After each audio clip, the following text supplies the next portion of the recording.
Hello ધોરણ 6માં વિદ્યાર્થીઓ આજે પાઠ 1 દયાલુ શિકારીનો ફરીથી આપણે રિવિઝन કરીશું। दयालु शिकारी चित्रपाठ। इस चित्रपाठ में हिरण का शिकार करने का के लिए शिकारी जंगल में गया। हिरनी ने एक छोटे शावक को जन्म लिया है। समय वह शिकारी की गोली का निशान बन जाते हैं। शिकारी हिरनी के पास आता है, देखता है कि गोली टांग में लगी थी। वह पछताता है। वह हिरनी और उसके बच्चे को डॉक्टर के पास ले जाता है। बाद में जंगल में उसी जगह छोड़ आता है। इस चित्रपाठ में पशुओं के प्रति मानव का कैसा व्यवहार होना चाहिए और संसार में सभी को जीने का अधिकार है, यह बात बताई गई है। तो આપણને વિદ્યાર્થીઓ આ ચિત્ર દેખાય છે 1 2 3 4 5 6 7 8 અને 9। તો આ આપણને ચિત્ર દેખાય છે ને, તો આ ચિત્ર પરથી હવે આપણે અભ્યાસના પ્રશ્નોની ચર્ચા કરીશું। તો इस चित्रपाठ में इस चित्रपाठ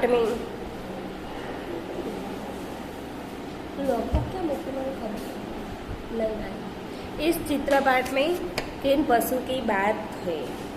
तो इस चित्रपाठ में नीचे जोजो ना, नीचे ऑफिस में लॉन्ग बोली तो चाल नीचे। इस चित्रपाठ में किस पशु की बात है। इस चित्रपाठ में एक हिरनी की बात है। आपने किन किन पशुओं को देखा। मैंने इन पशुओं को देखा। गाय, बैल, भैंस, बकरी, घोड़ा, हाथी, कुत्ता, बंदर, बिल्ली, ऊंट और गधा। जंगल में कौन कौन से जानवर देखने के मिलते हैं। तो जंगल में कौन कौन से जानवर देखने मिलते हैं। तो जंगल में शेर, बाघ,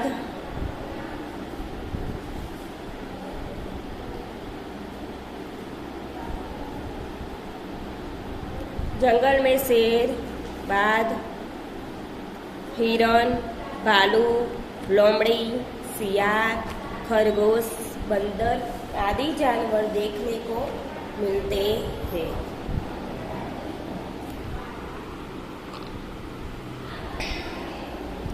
चित्रपाठ के आधार पर शब्दों की सूची बनाइए। शिकारी दयालु, हिरनी जंगल, बंदूक, निशाना गोली टांग, शावक, आंसू, पशु अस्पताल। ये शब्द को सूची बनाई गई है। चित्रपाठ के आधार पर चुने गए शब्द को लेकर वाक्य बनाइए। उदाहरण, एक दयालु शिकारी था। चित्रों के पन्ने उदाहरण आपी छे कि एक दयालु शिकारी था। तो शिकारी राजा एक अच्छा शिकारी था। दयालु सविता दयालु लड़की है। हिरनी, तो हिरनी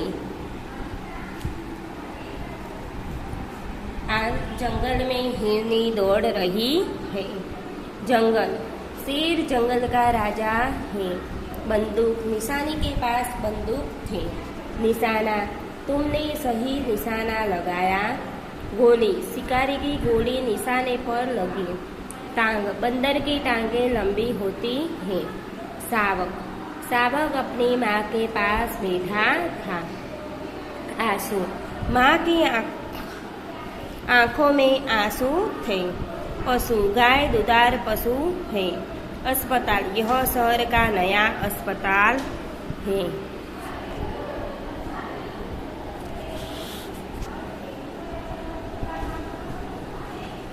હવે આગળ જોઈશું चित्रों के आधार पर निम्नलिखित जैसे प्रश्न पूछकर दयालु शिकारी कहानी बनाइए। पहले चित्र में हिरनी क्या कर रही है? तो पहले चित्र में हिरनी दौड़ रही है। हिरनी जंगल में क्या क्या खाती होंगी? हिरनी जंगल में घास और पेड़ पौधे के पत्ते खाती होगी। हिरनी देखने में कैसी है? हिरनी देखने में मोटी मोटी ताजी है। शिकारी हिरनी का शिकार क्यों करना चाहता था? तो शिकारी मांस के लिए हिरनी का शिकार करना चाहता था। गोली मारने के बाद शिकारी ने क्या किया? तो गोली मारने के बाद शिकारी हिरनी के समीप गया। हिरनी के समीप जाकर शिकारी ने क्या देखा? हिरनी के समीप जाकर शिकारी ने देखा कि उसकी टांग में गोली लगी है और उसने एक शावक को जन्म दिया है। शिकारी ने हिरनी के साथ कैसा व्यवहार किया? क्यों? तो शिकारी ने हिरनी के साथ दयापूर्ण व्यवहार किया क्योंकि उसकी दशा देखने कर शिकारी को दुख हुआ।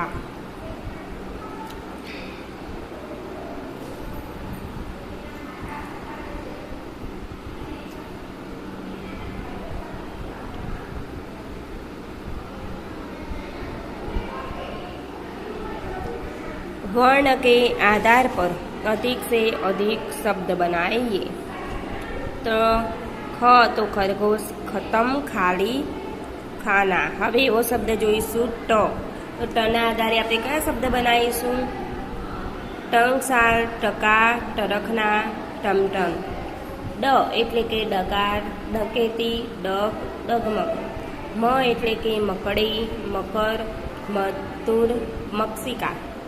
भ एटले के भगत, भगदंड, भगवा, भगोड़ा।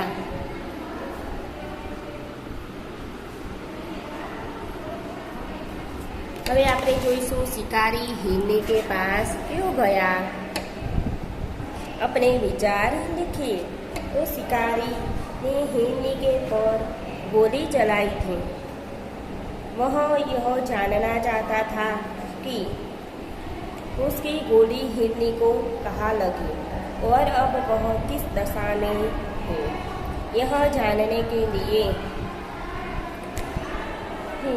वह हिरनी के पास गया।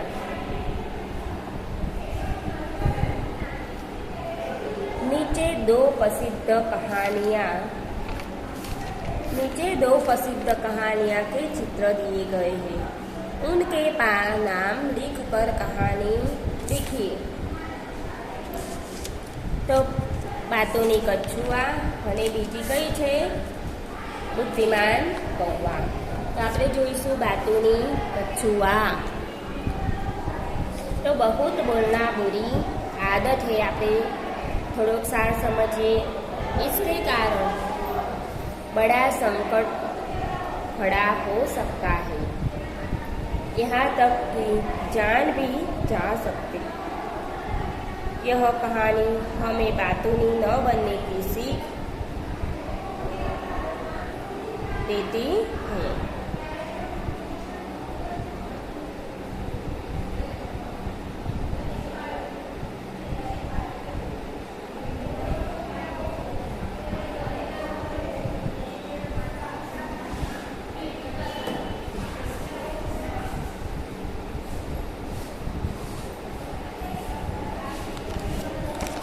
एक तालाब था। तो तालाब में कौन है? कौवा रहता।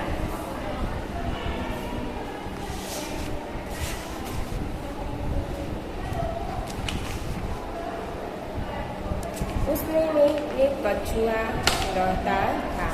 वह बहुत बातूनी था वही 2 हंस भी रहते थे। वे उसके अच्छे मित्र बन गए थे। एक साल वहाँ बरसात बहुत कम हुई। तालाब का पानी सूखने लगा। हंसों ने कछुए के साथ दूसरे तालाब पर जाने का निश्चय किया।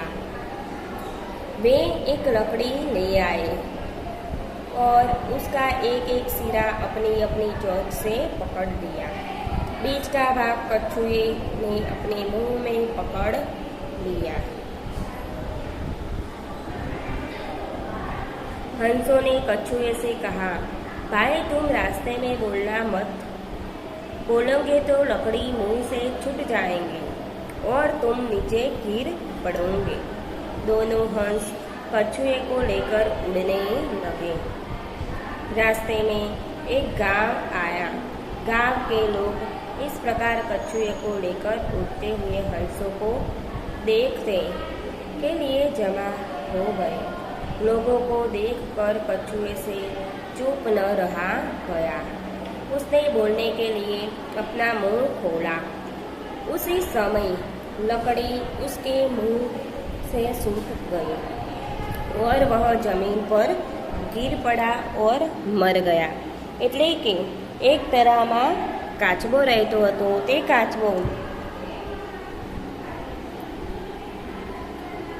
કાચબો અને હંસ બંને મિત્ર બની ગયા ત્યાં। અને એક વખતે એક સાલ ત્યાં વરસાદ ખૂબ જ ઓછો આવ્યો અને તે તળાવમાં પાણી સુકાઈ જાય છે। હંસો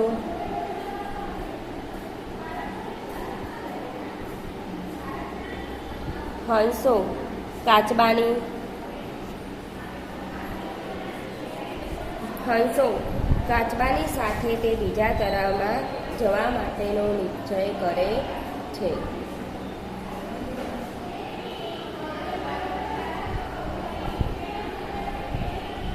તે લાકડી પર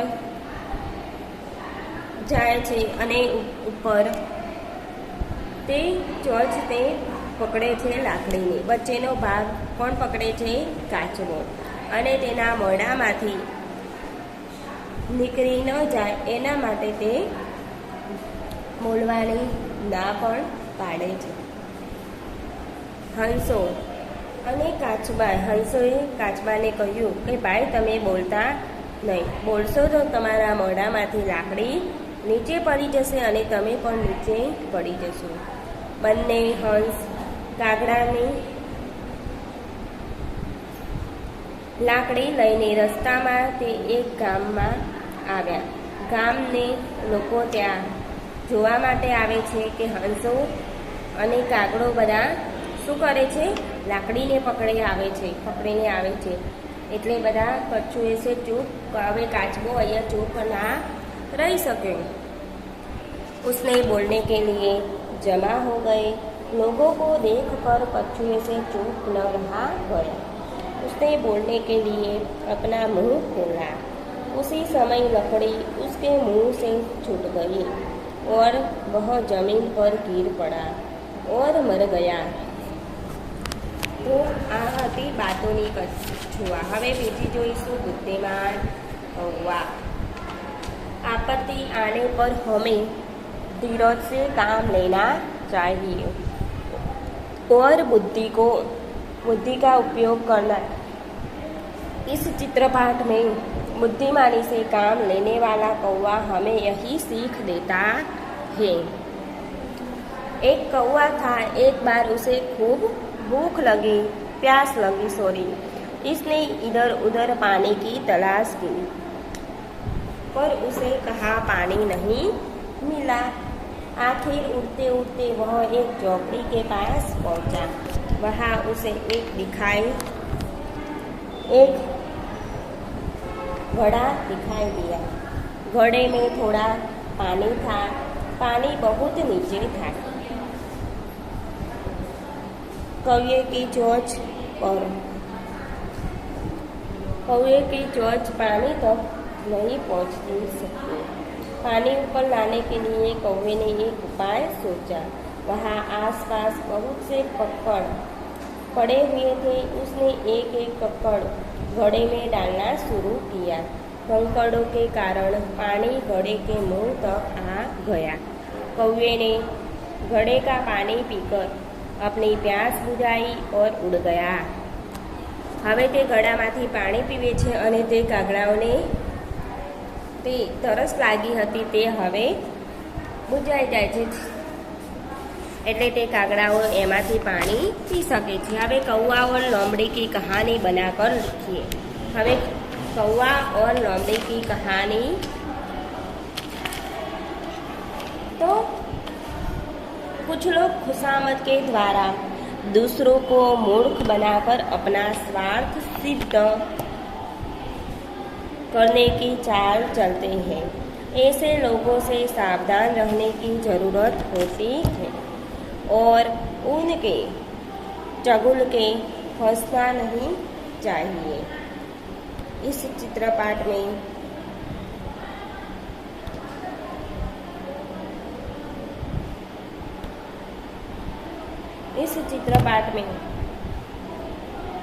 एक चालाक लोमड़ी एक कौवे की खुशामद करने उसके मूर्ख बनाकर उसने रोटी हड़प लेना चाहती, लेकिन कौवा होशियारी से काम लेता है। कौवा लोमड़ी को अपना सामू लेकर खाली हाथ चले जाना पड़ता है।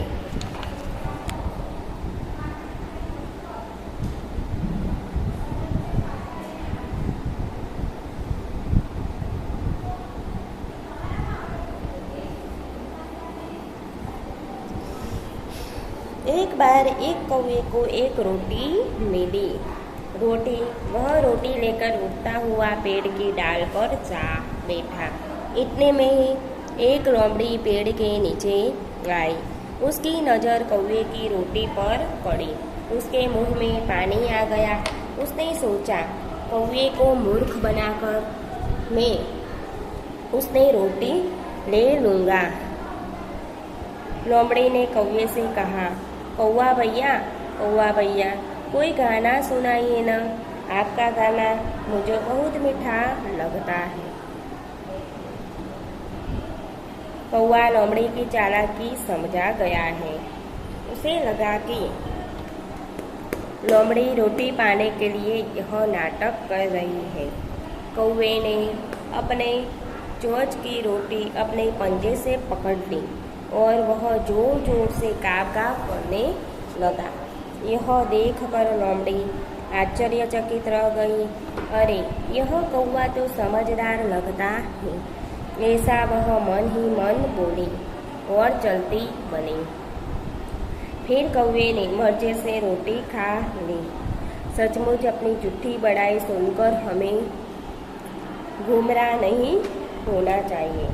એટલે કે કાગડાને ચાલાક હતો તેને લોમડી નીચેથી કહે છે કે તારો અવાજ મને ખૂબ મધુર લાગે છે, તો તું મને રોટલી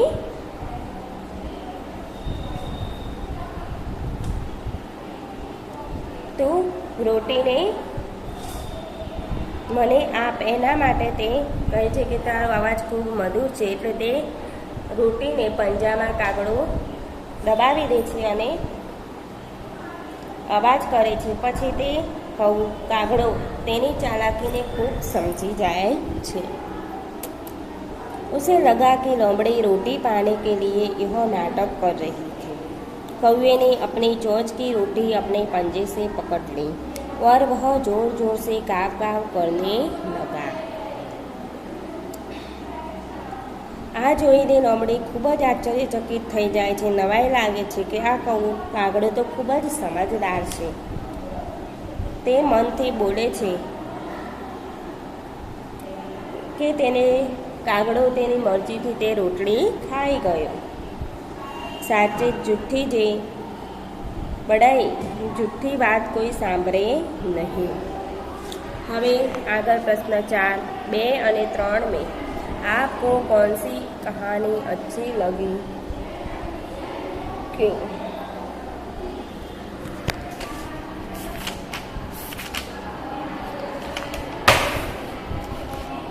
प्रश्न 3 અને 2 અને 3 में 3 कहानियाँ दी गई। बुद्धिमान कौवा, बातोली कछुआ, कौवा और लोमड़ी।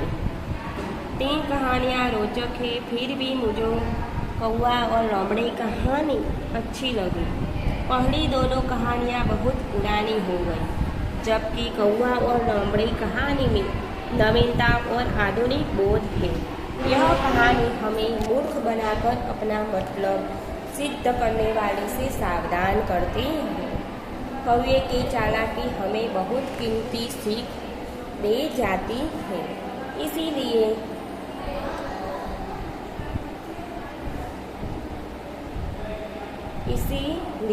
यह कहानी मुझे अच्छी लगी है। प्रश्न 5, नीचे दिए गए शब्दों के विरोधी शब्द घेरे में से ढूंढकर वाक्य प्रयोग कीजिए। दयालु એટલે કે निर्दयी। दयालु मनोज ने आहत चिड़िया को बचाया। निर्दयी शिकारी निर्दयी होते हैं। बहुत तुम बहुत थक गए हो, थोड़ा अब थोड़ा आराम कर लो। स्वस्थ आज मैं स्वस्थ हूँ, अस्वस्थ कल मैं अस्वस्थ था। खुश नाखुश वह हमेशा खुश रहता है। नाखुश मैंने कभी नाखुश नहीं देखा। जन्म એટલે કે मरण। रोज कई बच्चों का जन्म होता है, रोज कई लोगों का मरण भी होता है। बुराई એટલે કે भलाई। मैंने आपके साथ कभी बुराई नहीं की, मैंने आपके साथ हमेशा भलाई की।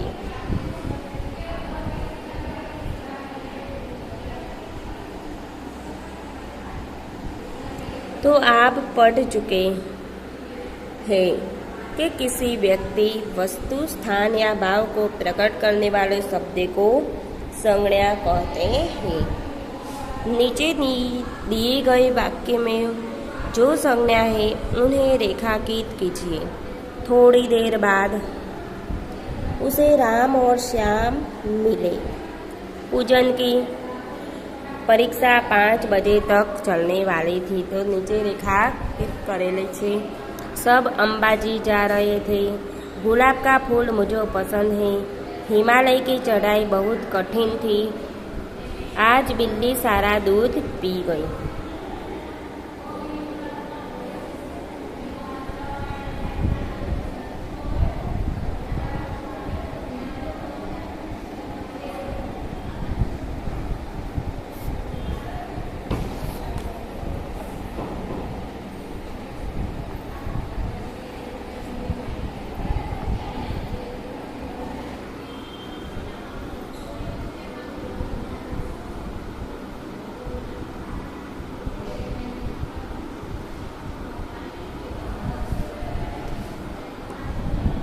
अंदाज अपना अपना। यदि शिकारी की जगह तुम होते तो क्या करते? चर्चा कीजिए।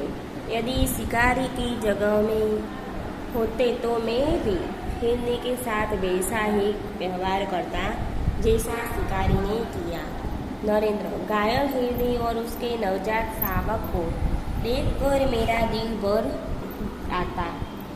परेश मैं तुरंत दौड़कर रिक्शा या किसी दूसरे वाहन को ले आता। आखिर रिक्शा या किसी अन्य सवारी को किराया देना पड़ता। अगर तुम्हारे पास किराए के पैसे न होते तब क्या करते?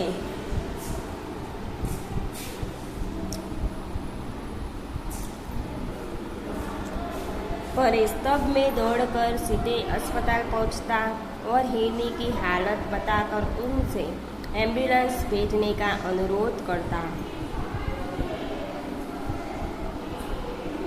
नरेंद्र हाँ, किसी तरह हिरनी का इलाज तो करवाना ही था।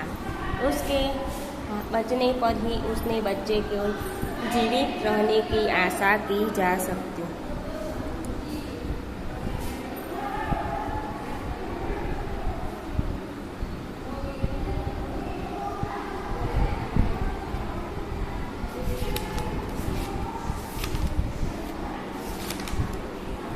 कौवा कैसा था? तो कौवा प्यासा था।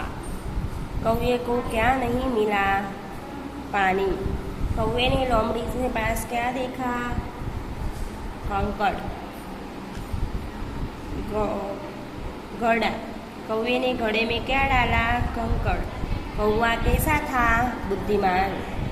खाली जग्याओ आपणे જોઈએ तो कौवे को खूब खाली जगह लगी थी तो प्यास। कौवे ने इधर उधर पानी की खाली जगह की तलाश। घड़े में खाली जगह पानी था थोड़ा। कौवे की खाली जगह चोंच पानी तक पहुंच नहीं सकती थी। कौवे ने घड़े के आसपास कंकड़ पड़े देखे।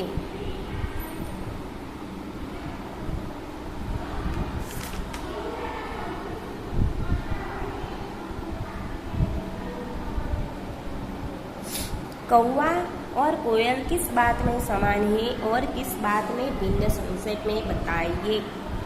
कौवा और कोयल दोनों का रंग काला है, पर दोनों में भिन्नता यह है कि कौवे की बोली कर्कश होती है, जबकि कोयल अपनी मीठी बोली के कारण सबकी प्रिय है। कौवे की बोली और मेहमान आगमन के बारे में क्या मान्यता है? क्या आप इसमें विश्वास करते हैं? कक्षा में अपनी सहपाठियों के समक्ष इस विषय पर चर्चा कीजिए। तो लोग ऐसा मानता है कि खिड़की या छज्जे पर बैठकर कौवा यदि बोले तो समझा लो कि घर में कोई मेहमान आने वाला हो। एक छात्र એટલે કે हमारे यहाँ लोगों में तरह तरह के अंधविश्वास प्रचलित है। मैं तो इसे भी अंधविश्वास ही मानता। दूसरा छात्र देखो ये मान्यता ऐसे ही प्रचलित नहीं ही होती। कई बार कसौटी में खरी उतरने पर ही कोई बात मान्यता बन जाती। तीसरा छात्र એટલે કે विद्यार्थी मेरी दादी का तो पूरा विश्वास है कि कौवे की बोली मेहमान के आने का संकेत है। हमारे यहाँ तो कई बार बोला कौवा बोला और मेहमान आए। पहला छात्र अरे भाई हम विज्ञान के युग में भी है जी रहा है, विज्ञान बेहूदी बातों का नहीं मानता। दूसरा छात्र क्या विज्ञान यह बता सका है कि पहले अंडा हुआ या मुर्गी? सब लड़के हंस पड़ते थे।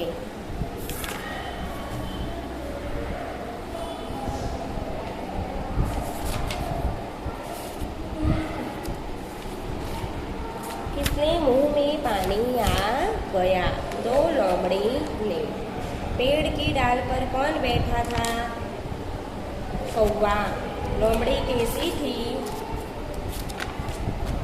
चालाक। अपनी झूठी बड़ाई सुनकर कौवा खाली जगह नहीं हुआ, गुंधरा।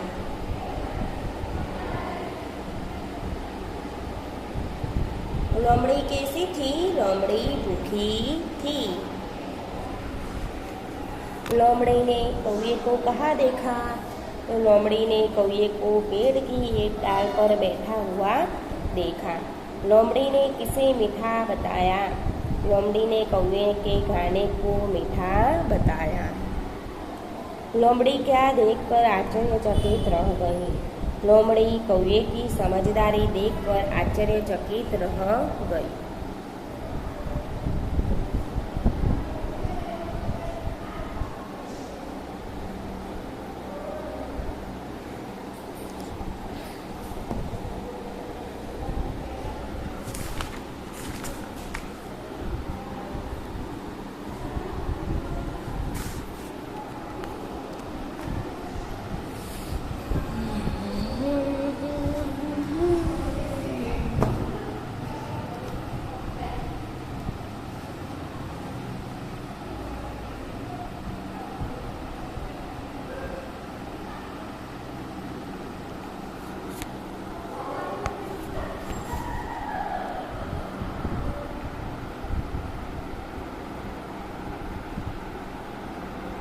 બાય. નમસ્કાર વિદ્યાર્થીઓ. આજનું આ ચાલેલું તમારી નોટબુકમાં લખવું. Okay, by.